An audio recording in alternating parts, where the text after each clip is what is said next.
வணக்க மக்களை, சட்டமன்ற மிக முக்கியமான தகவல் என்று வெளியாக இருக்கிறதா? 2026 தேர்தலில் வாக்குப்பதிவு என்பது ஓவர் பில்டப்பா, அதாவது 85% பெரிய சாதனை இல்லை என ஏன் தெரியுமா? வாங்க வீடியோவை மூலமாக்கலாம்.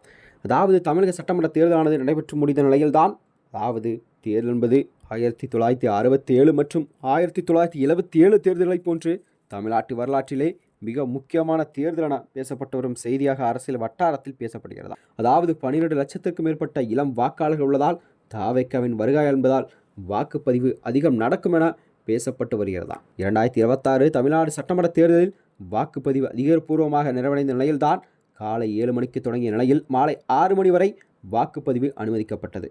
ஒருவேளை வாக்குச்சாவடியில் மாலை 6 மணிக்கு மேல் வருபவர்களுக்கு கண்டிப்பாக கூட்டம் இருப்பின் டோக்கன் கண்டிப்பாக வழங்கப்படும். இரவு 8 மணி வரை வாக்களிக்க ஏற்பாடும் செய்யப்பட்டிருப்பதாக கூறப்படுகிறதா? அதாவது அந்த வகையில்தான் மாலை 6 மணி வரை நிலவரப்படி தமிழ்நாட்டில் உள்ள 234 தொகுதியிலும் அதாவது 85.06% வாக்குகள் பதிவாகியிருப்பது. அதனைத் தொடர்ந்தான் கரூரில் கூட 92%, சேலத்தில் 90% வாக்குகளும் பதிவாகியுள்ள நிலையில் கொங்கு மண்டலத்தில் அதிக அளவிலான வாக்குகள் பதிவாகியிருப்பது. அதாவது சென்னையை பொறுத்தவரை 83.67% அளவுக்கு வாக்குகள் பதிவாகி இருக்கிறது என்று குறைக்கப்படுகிறதாம். குறைந்தபட்சம் கன்னியாகுமரியில் 75.61% இருக்கிறதாம்.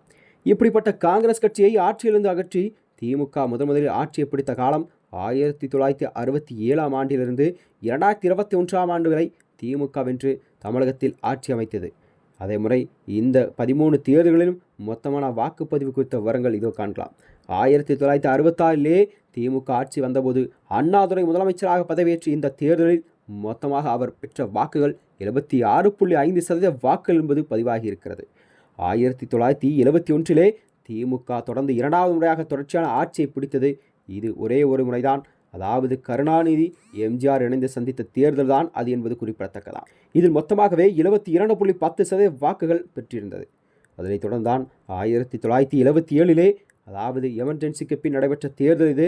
அதாவது அதிமுக சந்தித்த முதல் தேர்தல் அதிமுக கூட்டணி 144 தொகுதிகளை கைப்பற்றி ஆட்சி அமைத்தது. இந்த தேர்தலில் அவர்கள் பெற்ற வாக்கு சதவீதம் 61.58 வாக்குகள் பதிவாகி இருக்கிறது. இதனைத் தொடர்ந்தான் 1980 எம்ஜிஆர் அவர்கள் 2வது முறையாக தனது ஆட்சியை பிடித்த தேர்தல் அது. திமுக காங்கிரஸ் இணைந்து இத்தேர்தலை சந்தித்தது. இந்த தேர்தலில் 65.42% வாக்குகள் பதிவாகியிருந்ததா. 1984 எம்ஜிஆர் 3வது முறையாக தேர்தலில் ஆட்சி பிடித்திருந்தார். இந்த தேர்தலில் மொத்தம் 73.47% வாக்குகள் பதிவாகியிருக்கிறதா. இப்படிப்பட்ட நிலையில்தான் தமிழகத்திலே, அதாவது கண்டிப்பாக இம்முறை 85% வாக்குகள் பதிவாகியிருப்பது தமிழக அரசியல் வரலாற்றிலே ஒரு புதிய பரபரப்பையும் கிளப்பியிருக்கிறதா.